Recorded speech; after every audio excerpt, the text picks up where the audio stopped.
ఇప్పుడు కొత్తగా ఎల్ఆర్ఎస్ లో రూల్స్ మార్చారు అని చెప్తున్నారు. అసలు ఎల్ఆర్ఎస్ అంటే ఏంటి, దీనికి రియల్ ఎస్టేట్ కి గల సంబంధం ఏంటి? చాలా మంది ఏంటంటే ఎల్ఆర్ఎస్ అనగానే 2020 గుర్తుకొస్తుంది అందరికి. ఎందుకంటే కోవిడ్ వచ్చిన తర్వాత చాలా మందికి ఏంటంటే ఎల్ఆర్ఎస్ కట్టుకుంటే మీకు రెగ్యులరైజ్ చేస్తాము, మీ ల్యాండ్స్ అన్ని కూడా.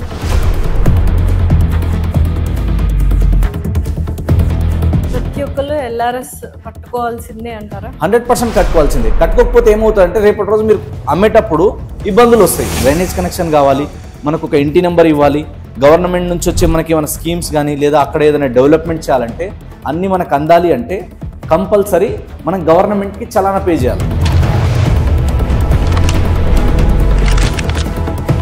అదే డిటిసిపి కానీ హెచ్ఎండిఏ కానీ ఇవి ఏంటంటే కొంచెం కాలనీ టైప్ ఉంటాయి అన్నమాట. దీంట్లో రోడ్స్ మినిమం ఇన్ని ఫీట్స్ ఉండాలి, మినిమం ఏరియా ఇంత ఉండాలి, ఇంట్లో ఇంత ఏరియాలో కన్స్ట్రక్షన్ చేసుకోవాలి, మినిమం మీరు ఇన్ని చెట్లు పెంచుకోవాలి, మినిమం వాటర్ ట్యాంక్ మీ దగ్గర ఇంత ఉండాలి, ఇవన్నీ రూల్స్ ఉంటాయి.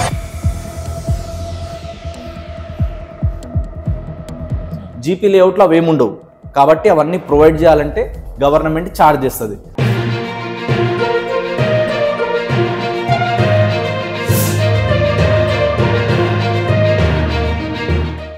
హాయ్, హలో, నమస్తే, వెల్కమ్ టు అవర్ ఛానల్. ప్రస్తుతం స్టూడియోలో మనతో పాటు ఉన్నారు real estate expert Sanjay Nayak garu. నమస్కారం సంజయ్ గారు. నమస్కారం మేడం. ఇప్పుడు కొత్తగా ఎల్ఆర్ఎస్ లో రూల్స్ మార్చారు అని చెప్తున్నారు. అసలు ఎల్ఆర్ఎస్ అంటే ఏంటి, దీనికి రియల్ ఎస్టేట్ కి గల సంబంధం ఏంటి? చాలా మంది ఏంటంటే ఎల్ఆర్ఎస్ అనగానే 2020 గుర్తుకొస్తుంది అందరికి. ఎందుకంటే కోవిడ్ వచ్చిన తర్వాత చాలా మందికి ఏంటంటే ఎల్ఆర్ఎస్ కట్టుకుంటే మీకు రెగ్యులరైజ్ చేస్తాము, మీ ల్యాండ్స్ అన్ని కూడా క్లియర్ ఉంటుంది అని అర్థం. ఎల్ఆర్ఎస్ ఫుల్ ఫామ్ ఏంటంటే లేఅవుట్ రెగ్యులరైజేషన్ స్కీమ్. మీకు సింపుల్ గా కట్టే కొట్టే తెచ్చే అన్నట్టుగా అర్థం అవ్వాలంటే డిటిసిపి కానీ హెచ్ఎండిఏ కానీ తర్వాత వచ్చేసి జిహెచ్ఎంసి కానీ హుడా కానీ లేఅవుట్స్ అంటారు.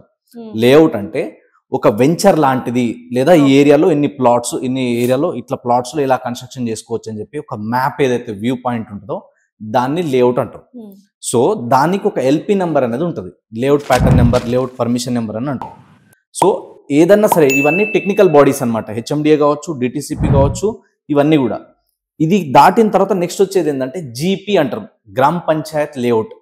ఈ గ్రామ పంచాయత్ లేఅవుట్ ఏంటంటే ఫర్ ఎగ్జాంపుల్ ఒక ఎకరం ల్యాండ్ ఉంది లేదా 10 ఎకరాల ల్యాండ్ ఉంది, అగ్రికల్చర్ ల్యాండ్.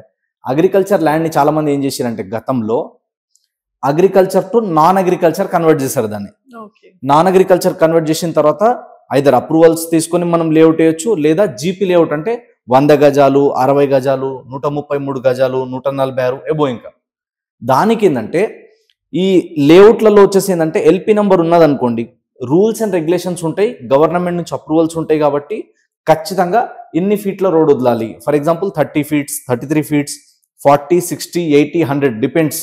లేఅవుట్ ఏరియాని బట్టి రోడ్ సైజెస్ మారుతుంటాయి. మినిమం అయితే 30, 33, 40 అయితే మినిమం ఉంటుంది. ఇదంతా కూడా ఏంటంటే మనకి అప్రూవ్డ్ లేఅవుట్లలో క్లియర్ ఉంటుంది. కానీ మనకి జీపీ లేఅవుట్లో తీసుకుంటే ఏముండదు, జస్ట్ 20-25 ఫీట్ల రోడ్ వేసేస్తారు. అది కూడా ఎట్లా అంటే మట్టి రోడే ఉంటుంది, గ్రావెల్ రోడ్స్.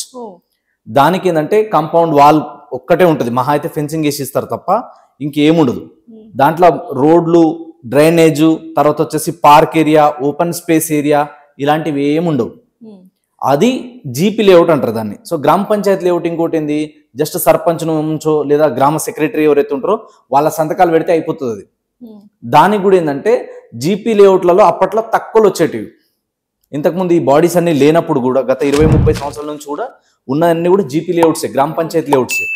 అండ్ గ్రామ పంచాయతీ లేఅవుట్లు ఏంటంటే ఇప్పుడు ఫర్ ఎగ్జాంపుల్ మనం కొన్నాం, మరి కొన్న తర్వాత రోడ్ అయితే కంపల్సరీ కావాలి, ఎలక్ట్రిసిటీ కంపల్సరీ కావాలి, వాటర్ కనెక్షన్ కావాలి, డ్రైనేజ్ కనెక్షన్ కావాలి, మనకు ఒక ఇంటి నెంబర్ ఇవ్వాలి, గవర్నమెంట్ నుంచి వచ్చే మనకి ఏమైనా స్కీమ్స్ కానీ లేదా అక్కడ ఏదైనా డెవలప్మెంట్ చేయాలంటే అన్నీ మనకు అందాలి అంటే కంపల్సరీ మనం గవర్నమెంట్కి చలానా పే చేయాలి, అవన్నీ ప్రొవైడ్ చేయాలి కాబట్టి ట్యాక్స్ రూపంలో.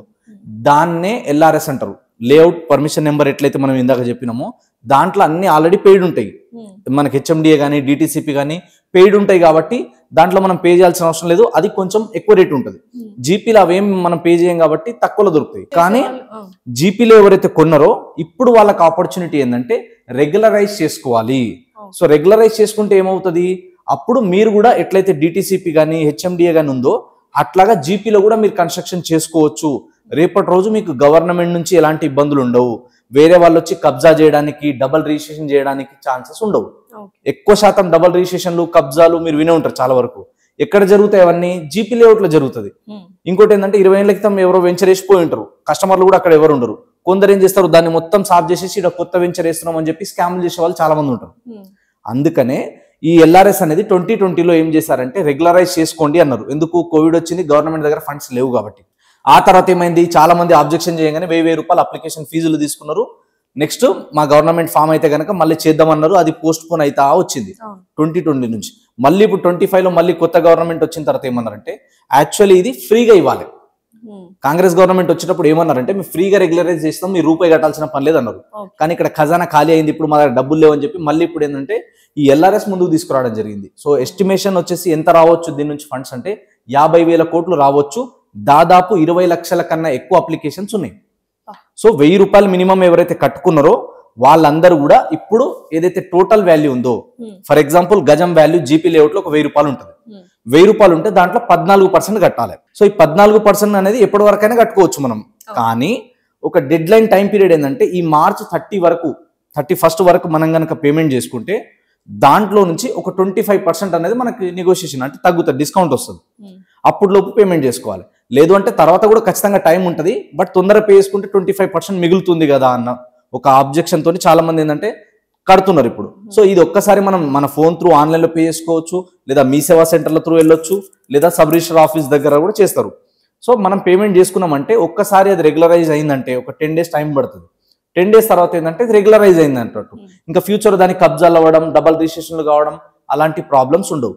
ఎవరైనా ఇంకోటి ఏంటంటే జీపీ లేఅవుట్ అంటే ఏంటంటే చాలా మిడిల్ క్లాస్ వాళ్ళు, అంత అమౌంట్ ఎక్కువ ఎఫర్ట్ చేయలేము అనుకున్న వాళ్ళు, తక్కువ బడ్జెట్ వాళ్ళే జీపీ లేఅవుట్ లో వెళ్తారు. మిగతా వాళ్ళందరూ ఇప్పుడు డిటిసిపి, హెచ్ఎండి అని ఎక్కడ కొత్త లేఅవుట్ వేసినా ఐదర్ అది డిటిసిపి అని ఉండాలి, హెచ్ఎండి అని ఉండాలి, ముడా అప్రూవ్డ్ కానీ వైటీడీఏ ఏదైతే అథారిటీస్ బాడీస్ ఉంటాయో అప్రూవల్ ఉన్నాయి మాత్రమే వేస్తున్నారు. ఇప్పుడు అన్ని జీపీ అన్ని బ్యాన్ అయిపోయినాయి. అండ్ ఇంకొకటి ఏం చెప్పింది గవర్నమెంట్ అంటే ఎవరైతే ఈ 2020 కన్నా బిఫోర్ కొన్ని లేఅవుట్స్ వేసారు కదా జీపీ కూడా, అందులో గనక ఒక 90% ప్లాట్లు ఇంకా సోల్డ్ అవుట్ అవ్వలేదు అలాంటి వాళ్ళకి కూడా. అండ్ అప్పుడు 2020లో మన జీపీ లేఅవుట్ 10 ఏళ్ల క్రితం ఉన్నాం, కానీ అప్పుడు 1000 రూపాయలు కట్టి అప్లికేషన్ చేయలే, అలాంటి వాళ్ళు కూడా ఇప్పుడు వెళ్ళి అప్లికేషన్ చేసుకోవచ్చు. ఇంకొక విషయం ఏంటంటే ఇక్కడ గవర్నమెంట్ ఇంకో విషయం కూడా చెప్పింది, దేవాదాయ శాఖ భూములు ఉంటాయి, వీటికి మేము చేయము, దానికి సంబంధం లేదు. వక్ఫ్ బోర్డు సంబంధించిన ల్యాండ్స్ ఉన్నాయి, వాటి జోలికి వెళ్ళాం. అదేవిధంగా గవర్నమెంట్ ల్యాండ్స్ ఉంటాయి. ఇవి కాకుండా ఏవైతే క్లియర్ పట్టా ల్యాండ్స్ ఉండి అవి జీపీ లేఅవుట్ లో ఉంటే గనక ఎల్ఆర్ఎస్ అనేది పేమెంట్ చేసుకుంటే మనకి రెగ్యులరైజ్ అవుతుంది. సో దానివల్ల ఏమవుతుంది అంటే రేపటి రోజు మనం అమ్ముకున్నా కొనుక్కున్నా ఎలాంటి ఇబ్బందులు ఉండదు. అన్ని ఫెసిలిటీస్ ఎమ్యూనిటీస్ అనేది గవర్నమెంట్ ప్రొవైడ్ చేస్తుంది. అండ్ ఇంకోటి జీపీ లేఅవుట్ అంటే అది కొంచెం మనకి బస్తీ టైప్ లో ఉంటుంది. అదే డిటిసిపి కానీ హెచ్ఎండిఏ కానీ ఇవి ఏంటంటే కొంచెం కాలనీ టైప్ ఉంటాయి అనమాట. దీంట్లో రోడ్స్ మినిమం ఇన్ని ఫీట్స్ ఉండాలి, మినిమం ఏరియా ఇంత ఉండాలి, ఇంట్లో ఇంత ఏరియాలో కన్స్ట్రక్షన్ చేసుకోవాలి, మినిమం మీరు ఇన్ని చెట్లు పెంచుకోవాలి, మినిమం వాటర్ ట్యాంక్ మీ దగ్గర ఇంత ఉండాలి, ఇవన్నీ రూల్స్ ఉంటాయి. జీపీ లేఅవుట్ లో అవేమి ఉండవు. కాబట్టి అవన్నీ ప్రొవైడ్ చేయాలంటే గవర్నమెంట్ ఛార్జ్ చేస్తుంది. దీన్నే ఎల్ఆర్ఎస్ అంటారు. కాబట్టి ఎల్ఆర్ఎస్ అనేది ఖచ్చితంగా కట్టుకోవాలి. కట్టకపోతే ఏమవుతుంది? కట్టకపోతే ఏం కాదు. కట్టకపోతే ఏం కాదు, మీరు ఏదో ఒక రోజు మళ్ళీ ఆడ కన్స్ట్రక్షన్ చేయాలి కదా, అప్పుడు బీఆర్ఎస్ వస్తుంది. బీఆర్ఎస్ అంటే పార్టీ కాదు, బిల్డింగ్ రెగ్యులరైజేషన్ స్కీమ్ అంటారు దాన్ని. సో అప్పుడు బీఆర్ఎస్ కట్టుకోవాలి. అంటే ఇప్పుడు ఎల్ఆర్ఎస్ కట్టని వాళ్ళంతా అప్పుడు బీఆర్ఎస్ కట్టుకోవాలి. ఇప్పుడు ఎల్ఆర్ఎస్ కట్టకపోతే అప్పుడు బీఆర్ఎస్ లో అప్పుడు మనం కన్స్ట్రక్షన్ కి కూడా వెళ్తున్నాం కాబట్టి అది కూడా అడిషనల్ కాస్ట్ అవుతుంది. అవి రెండు కలిపి ఒకటేసారి ఛార్జ్ చేస్తారు. కాబట్టి డబల్ ఖర్చులు ఉండొద్దు, నెత్తినొప్పి ఉండొద్దు అనుకుంటే ఈ ఎల్ఆర్ఎస్ కట్టుకోవడం బెస్ట్. ప్రతి ఒక్కళ్ళు ఎల్ఆర్ఎస్ కట్టుకోవాల్సిందే అంటారా? 100% కట్టుకోవాల్సిందే. కట్టుకోకపోతే ఏమవుతుంది అంటే రేపటి రోజు మీరు అమ్మేటప్పుడు ఇబ్బందులు వస్తాయి. దీనికి ఎల్ఆర్ఎస్ పెయిడ్ లేదు కదా అంటారు. ఇలా కాకపోతే రేపు తెలిసిపోతుంది. మ్యూటేషన్ అయిన తర్వాత కూడా సర్టిఫికేట్ ఉంటుంది కంపల్సరీ దాంట్లో. కాబట్టి ఎప్పుడైనా మనము ఎల్ఆర్ఎస్ చేసి ఉంటే ఎలాంటి ఇబ్బందులు ఉండవు. సో ఇప్పుడు ఇంకోటి ఏంటంటే గవర్నమెంట్ దగ్గర ఫండ్స్ లేవు కాబట్టి ఇది ముందుకు తీసుకొచ్చింది.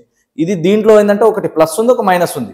మైనస్ ఏముందంటే ఫ్రీగా చెప్తామన్నారు, ఇప్పుడు కొంచెం డబ్బులు అడుగుతున్నారు. ఇంకోటి టైం అనేది 1 month కాకుండా ఇది ఇంకొంచెం ఎక్స్టెండ్ చేస్తే బాగుంటుంది అని చెప్పి మాకు కూడా కొన్ని 100 మంది కాల్స్ చేశారు. ఎందుకంటే గతంలో చాలా మంది రియల్ ఎస్టేట్ లో ఎవరైతే జీపీ లేఅవుట్ లో ఇన్వెస్ట్మెంట్ చేసిన వాళ్ళు ఉన్నారో వాళ్ళు మాకు చాలా మంది కాల్ చేస్తున్నారు, దీనికి ఇంకేమైనా ఆల్టర్నేట్ ఆప్షన్ ఉందా, ఇప్పటికిప్పుడే డబ్బులు కట్టాలా, ఇంత సడన్ గా కట్టాలా, ఇలాంటివన్నీ చెప్తున్నారు. సో గవర్నమెంట్ ఏంటంటే ఈ 25% ఏదైతే ఉందో ఇది 50% చేయాల్సింది.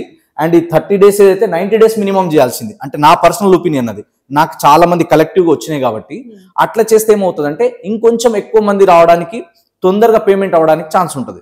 లేకపోతే ఏంటంటే ఈ 30 days అయిన తర్వాత అయినా సరే ఆ 14% నేను కట్టేస్తా, ఆ 25% తగ్గకపోయినా పర్లే అనుకుంటే మీరు ఇంకా ఎక్కువ టైం వెయిట్ చేసి అయినా సరే కట్టుకోవచ్చు. దాంట్లో ఎలాంటి ప్రాబ్లం లేదు. ఓకే, సో మొత్తానికి ఎల్ఆర్ఎస్ అంటే ఒక క్లియర్ క్లారిఫికేషన్ అయితే వచ్చింది ఆడియన్స్. Yes. కరెక్ట్.